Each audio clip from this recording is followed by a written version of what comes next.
Hello everybody, my name is Dan Hayes. I'm an associate professor in the School of Forest Resources and director of the Wheatland Geospatial Lab at the University of Maine here in Orono. I am here to take you on a little video adventure tour through Maine's carbon budget. Alright, who else besides me is excited? Let's take a look. Now, whenever you're stuck with a scientist talking to you about carbon budgets, chances are they'll start here. This is a time series plot. Shows the increasing concentration of carbon dioxide in the atmosphere, as measured continuously from the top of a volcano in Hawaii. It was established as far back as the 1970s that the rapid increase in CO2 concentration in the atmosphere is due to anthropogenic emissions from the burning of fossil fuels. CO2, of course, is the major heat-trapping greenhouse gas responsible for warming the Earth's climate. While scientists try to predict the range of possible scenarios for future warming, policymakers ask what actions can be taken to curb emissions, manage our carbon budgets, and mitigate the impacts of climate change. And so this is where things get interesting. This line shows the time-averaged amount of CO2 emitted to the atmosphere from fossil fuel combustion over the past 6 decades. This is what we refer to as the CO2 source. But this blue line shows how much of this is contributed as new CO2 to the atmosphere. The difference between the total source emissions and the atmosphere's growth rate is the CO2 sink. So what is responsible for offsetting or removing this substantial portion of anthropogenic CO2 emissions? The total source of carbon to the atmosphere is about 80% from fossil fuel emissions, with the other 20% from land use change, primarily tropical deforestation. The total source can be partitioned among its major sinks, or where those emissions end up going, in other words. The relatively well-known ocean sink shows a steady increase in total uptake as emissions have risen over the past 2 or 3 decades. As with the Mauna Loa observatory data, at any time we know with good precision the total amount of CO2 in the atmosphere based on monitoring from mountaintops, airplanes, tall towers, and ocean vessels. The land sink is much harder to measure or estimate directly, but rather we infer it as the residual after accounting for the ocean and atmospheric sinks out of the total source. While highly variable from year to year, over recent decades the land sink is generally similar in quantity to the oceans, accounting for about 25 to 30% of source emissions. So in effect, the land and ocean act as brakes on the rate at which CO2 builds up in the atmosphere. While CO2 dissolves into the oceans at a steady pace currently and likely into the foreseeable future, the land sink is highly variable and subject to swings in the weather and other events like droughts, wildfires, and even volcanic eruptions. The critical question then is if and how this land sink will continue to operate in the future, or will it saturate, or worse, even begin to flip in the face of all these stressors?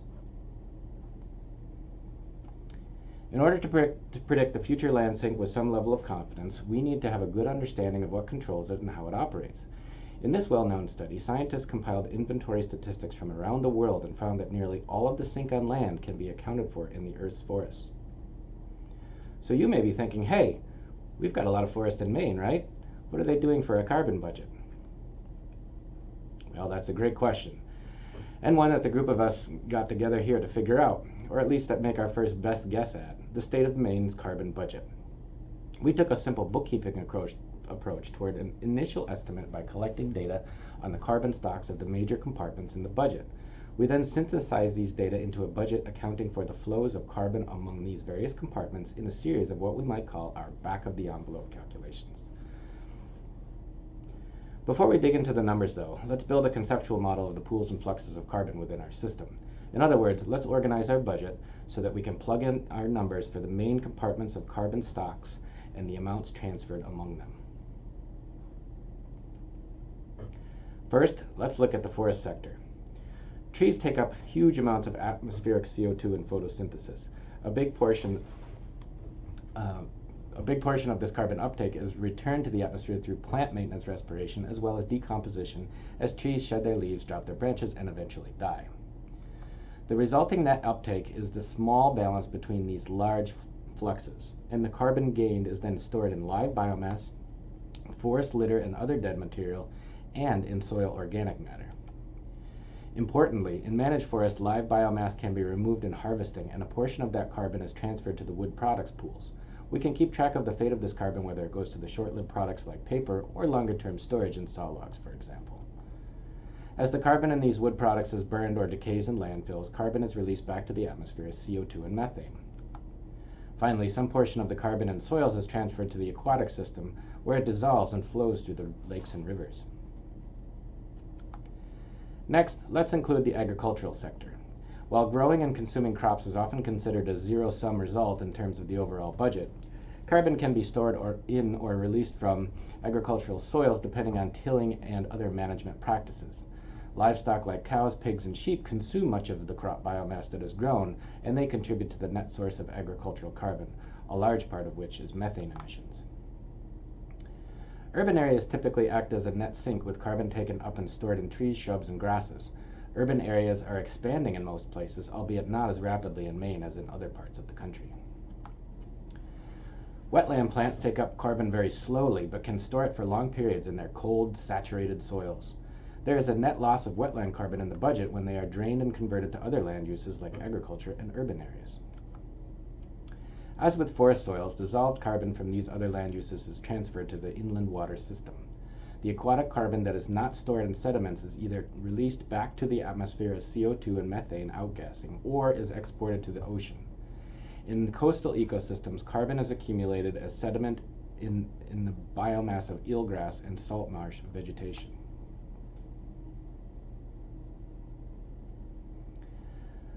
Okay, now that we know where the carbon is stored and how it moves through our system, let's collect some data and start plugging the numbers into our budget. A summary of our basic stock data is shown here. This table shows that the vast majority of the carbon stored in Maine's lands is in forests, with lesser but similar amounts in urban areas, wetlands, and agricultural soils. While coastal ecosystems represent a small amount of the overall area of our budget, they do store carbon at relatively high density. In all, Maine's land base stores more than 2 billion tons of carbon across the various sectors in their compartments. All right, great. Now let's see if we can track how all of this carbon moves into, out of, and among the various compartments of our budget. Let's start plugging numbers into our boxes and arrows and calculate what that does to the atmospheric sources and land sinks in Maine. I don't mean to alarm anyone now, but I should warn you that there's going to be some arithmetic involved. So everybody ready to do a little math? All right, first let's start with fossil fuel emissions. The U.S. Energy Information Administration reports annual estimates of fossil fuel emissions by energy-consuming sector in each state. Based on industry reporting and tracking things like consumption data and sales receipts, the quantities of fossil fuel emissions are fairly well known. In effect, it is the largest flux quantity in our budget, but it's also the least uncertain estimate. Plotting these emissions estimates for Maine since 1990 shows that fossil fuel emissions peaked in the 2002 to 2004 timeframe, primarily due to the decline since then across the electric, industrial, and residential sources. Meanwhile, emissions from transportation have remained steady and now account for over half of all emissions in the state. We can gather up the emissions data from all these sources of fossil fuel combustion, here shown as the quantity of carbon subtracted from the fossil pool by fuel consumption. Let's note here that we'll be showing estimates of stock change within each component and the fluxes between them in units of thousands of metric tons of carbon per year averaged over the time frame that represents approximately the 2006 to 2016 time period. Okay, when we sum all of these fuel sources, we estimate that Maine has on average emitted nearly 5 million metric tons of carbon in each year over the past decade or so. We'll add that source quantity to our atmospheric pool, as you see here. While we're going about adding sources to the atmosphere pool, let's also consider the net emissions from the agricultural sector, which we estimate to be about 228,000 tons of carbon per year from 2006 to 2016. We'll send that to our atmosphere pool as well, and now we've got a total source of 5,125,000 tons of carbon added per year on average over this time period. Did you see that? That math wasn't so bad, was it? All right, let's keep going, eh? Okay, now let's see what happens to the carbon in our atmospheric pool as we account for the carbon added to our sink compartments and how these might offset some portion of the original emissions sources. Carbon stocks in forests and wood products are estimated by the U.S. Forest Service, which measures its nationwide inventory plot network on a 5 to 10 year cycle. We can compare two inventories and calculate the total change in carbon between two time periods. This change accounts for all processes including growth, mortality, decay, disturbance, and harvest removals. These estimates suggest that Maine's forests gain nearly 3 trillion metric tons of carbon per year, primarily in the live biomass. We'll add those to our forest box in our budget, while also noting that the 2,675,000 tons of carbon per year accumulated in live biomass is that quantity after the amount removed in forest harvest. The inventory data show that, on average, 3,780,000 tons of carbon were harvested per year and accumulated in wood products pool in pulp and paper, sawlogs, and landfills. Based on the life cycle of these different products, we estimate that about 3 million tons of carbon per year was returned to the atmosphere from wood decay. Adding this to our atmosphere pool, we're now up to an annual source of over 8 million tons of carbon, but we still need to account for the net uptake of atmospheric carbon by forests. To calculate this estimate, we also need to account for the carbon exported from soils to the aquatic system, which we estimated to be about 431,000 tons per year. So we can now finally add up all the stock gains and transfers out of the forest carbon pool to infer a net uptake of more than 7 million tons on an annual basis. Drawing this down out of our atmospheric pool then, coincidentally now puts our net source estimate at exactly 1 million tons of carbon per year after accounting for forest uptake. Now that was a lot of math. How are you doing? Who knew science was going to be so strenuous? But okay, let's stay with it. We're almost there. Let's just fill out our budget with a few more important compartments and fluxes. The stock changes and fluxes in these other land covers are estimated locally with inventories or research projects in represented sample areas. These estimates can then be extrapolated using remote sensing and its derived map products, such as with the USGS National Land Cover Dataset. We estimate a small reduction in wetland carbon stocks as these have decreased in area coverage across Maine between 2006 and 2016. Statistics for urban areas suggest carbon gains in both vegetation and soils. Just like our forest analysis, we need to account for the carbon that was originally taken up in these other ecosystems but then exported as dissolved carbon to the inland water system. These estimates are based on the large network of river gauges maintained throughout the country by the U.S. Geological Survey. Of this total carbon export, about 92,000 metric tons are buried annually in the sediments of inland water bodies. Measurements of dissolved carbon at the mouths of Maine's major rivers suggested about 267,000 tons per year of this carbon originally from land is now exported to the coastal ocean. Coastal ecosystems also show a net gain in carbon stocks of almost 90,000 tons per year between 2006 and 2016. Okay, now that we have all our boxes filled in and the arrows between them figured out, we can finish up our budget by calculating the remaining vertical fluxes, i.e. the net impact of these various sources and sinks on our atmospheric carbon pool. Adding up the stop change and aquatic export for the wetlands suggests average annual net uptake of 55,000 metric tons of carbon over the 2000 to 2016 time period. Bringing our atmospheric carbon source down even further to 945,000 tons per year. Urban areas, meanwhile, in Maine take up an additional 122,000 tons of carbon from the atmosphere annually, putting us now at a net source of 833,000 tons per year. Finally, we can balance our budget by accounting for the source of carbon as a result of outgassing from the water column in inland and coastal waters. This adds an additional 290,000 tons of carbon per year to our atmosphere, bringing our final estimate for the average annual net carbon source in the state of Maine's budget to 1,203,000 tons. So there you go. Nice job, everyone. But now, after we pat ourselves on the back for putting this whole thing together, let's sit back and reflect for a minute. So, what does this all mean? Let's review.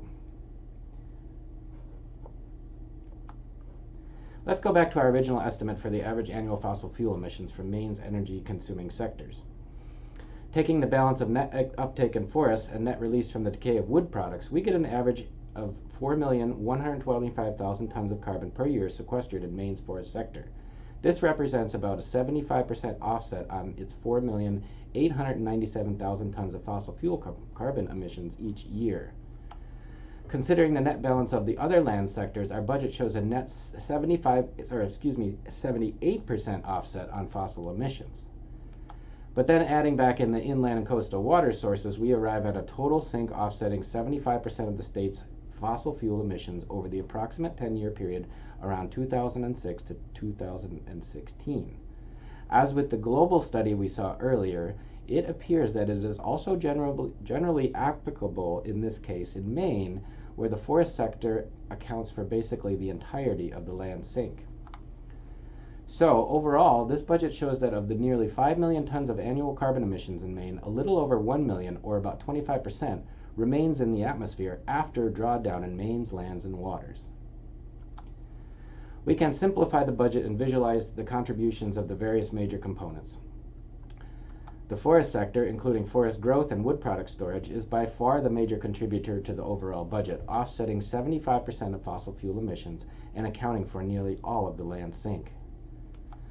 We've summarized these key findings on the Maine Carbon Budget Fact Sheet distributed by the Center for Research on Sustainable Forests at the University of Maine. Now that we have a first-order estimate of the state of Maine's carbon budget, we can now begin the work of filling in the data gaps and reducing the uncertainties in our estimates by adding new, more highly resolved information and at greater precision. Carbon is estimated from ground-based inventories, flux measurements, remote sensing observations, and mechanistic models. The goal is to advance our research and stakeholder applications toward a reliable and accurate framework for carbon monitoring, reporting, and verification across Maine's forest sector. In Maine, carbon is measured at a NOAA Tall Tower in Argyll and at the Howland Research Forest, pictured here. It is home to the second largest running ecosystem flux monitoring site in the world. Our group of collaborative investigators here at UMaine is pursuing this goal through several research projects with various sponsors and partners, including NASA, the National Science Foundation, and the Cooperative Forestry Research Unit. Through this research, we are building an improved diagnosis of our current carbon resources, improving our understanding and attributing carbon changes to their causes and consequences, and making advances in predictive capabilities that provide information for decision-making based on various scenarios of forest conditions in an uncertain future. So that's the end of our quick tour around Maine's forest carbon budget. I very much appreciate your interest and attention here, and I look forward to the discussion that follows. Thanks, everyone.